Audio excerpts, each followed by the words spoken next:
Welcome to the first of the series of tutorials about Final Cut 10. This tutorial is about importing and the organization of your files. There are separate sections for beginners and for the more advanced. As a beginner, you'll be able to quickly get to know how to use Final Cut without being distracted by the details in the advanced section. In the basic section, you'll look at the libraries. Libraries now contain your clips, your events, and also your projects. You'll also look at an overview of the interface, the viewer, the inspector, the timeline, and your effects. You'll see how to import new libraries. You'll see how to import from a camera and from media on your hard disk, and even now the iPhone connects directly. You'll see how to set basic preferences, whether in fact you want to have background rendering turned on and off, whether in fact in playback you're going to use your optimized media. A lot of these features will show in more detail when you go to the advanced section. You'll also see how to set up the preferences for importing. You'll see how to import from a camera, from a tape camera, and also from a card camera.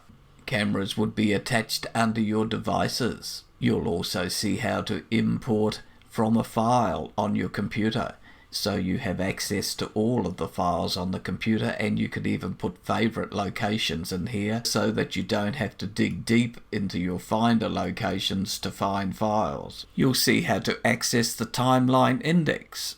All of your clips in the timeline are indexed in this area. This one shows the titles. We can have a look at all of the clips and go directly to any clip in the timeline. We can also look at tags, we can look at markers, and in this case here, these are chapter markers. You'll see how the viewer shows clips from either the timeline or from the events area. So we could scrub over these clips here in the timeline, or we can scrub over these clips in the events area. In the viewer, you will see how you can transform your clips, crop them, or distort them. To transform, this little blue symbol here shows, and transform shows there. When you select on the clip, you then have these blue dots, and they will allow you to change the shape or resize the clip, even rotate the clip. In the cropping, you can resize and crop the clip. You can even use the Ken Burns effect directly, and you can crop. You will also see the commands in the middle menu bar here, items like the tools that are available, the different ways you can edit clips from the events into the timeline with using video only or audio only. You can set here with keywords. This is the import, and also on the side here, on the right hand side here, you have your effects like special color correction and various retiming functions that are available here. These here are your filters. This is from the iPhoto library, from your iTunes library, transitions, titles, and generators. The inspector can be turned on and off here, and this will allow you to start your exporting or sharing. In the advanced section, you will look at copying clips from one library to another. You will look at copying those clips to a new library, or moving clips between libraries or to a new library. The difference between copying is that the clips in the first library are retained in that library.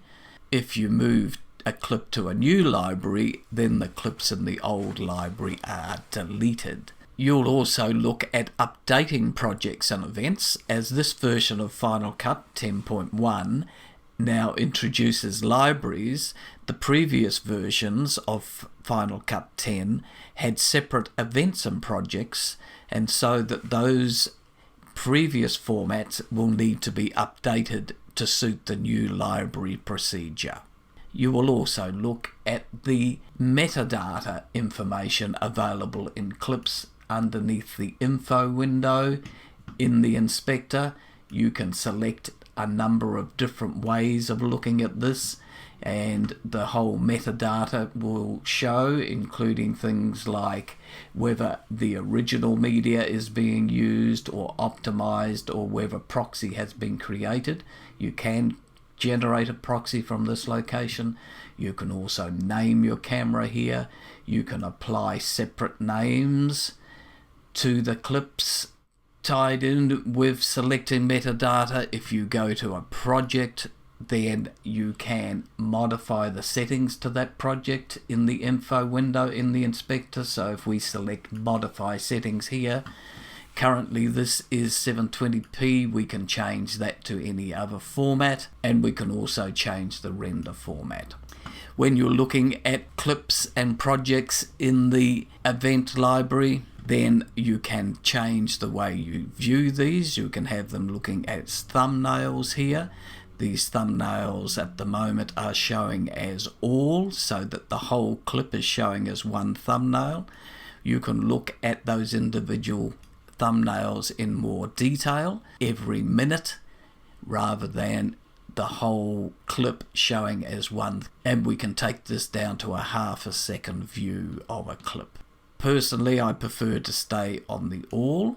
You can also view these clips here as a list, so that if you look at the clips in the list, we can see that there are a number of clips in the list, and each time you select a clip in that list, that clip then shows in this area here, as opposed to you seeing all of the thumbnails. You're only seeing a thumbnail of the clip that you've selected in the list. You can also sort your clips in different ways. You can sort them by content created. You can sort them by camera angle, ascending and descending. We can also sort those clips within the groups. You can also filter clips by favorite, by rejected. If we sort here all the clips and hide the rejected, then that clip has disappeared. But then to bring it back, we can select all clips, and there it's visually back again, and you'll see that the portion of the clip that's been rejected or hidden is showing a red line. If we select a clip and make it a favorite, then you'll see that it has a green portion there. We'll look at detail about the background tasks. That's this little symbol here, currently showing at 100% in green. If we click on this, it will show us currently whatever background tasks are happening. We'll take a detailed look at the preferences rather than just the superficial look that you saw in the basic section.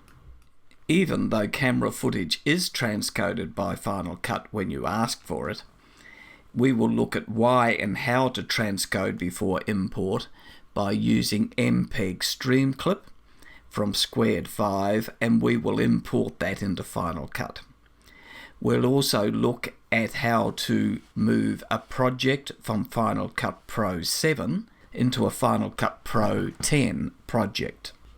You will see when you import, you have the choice to optimize your media or to create proxy media. You can also import just the footage without optimizing it. And if you were to do that, if we look here in our preferences, we can see that we can import the media, copy the files, or just leave them in place. And then you have the choice for optimizing the media or creating proxy media. If you were to not create optimized or proxy media, then when you look at your footage, right-clicking on the footage, you will see that you can transcode the media after you have imported it. If this was to show in dark here, create optimized media, then you'd be able to tick it. Now in this case the optimized media has already been created, so the choice is not available to you. We can create proxy media because that hasn't been created yet. Now once you've created optimized media or proxy media, then you can come to your viewer and you can choose whether you use proxy media or optimized media by ticking on the appropriate choices. Now in this case we've asked it to provide proxy media. The proxy media is not available, so we now see that we have our missing links, all of the red footage. And if we go back to selecting optimize now, Final Cut will look for the optimized media and all of your red links are gone. We'll look at relinking files from the event library. We'll also take a brief look at keyframing. Keyframing can be achieved in the viewer using the keyframe function here, and it is a way of animating clips within Final Cut. You can also keyframe any effect that you have. We can see that the keyframe items are available. Wherever you see those little diamonds, you can add a keyframe and hence you will be able to animate that effect. So those are some of the things you'll see in the import and organization tutorial. I hope you enjoy the tutorial. But before we start on learning how to import and organize, the next tutorial is for those of you who are impatient and want to get in and do a quick start. So we will create in 5 minutes a movie. We'll create a library, an event, a project. We'll import from a file on your computer. We'll edit some clips into the timeline. We'll add a title, add transitions, add music, add photos, and finally export to YouTube, all within 5 minutes.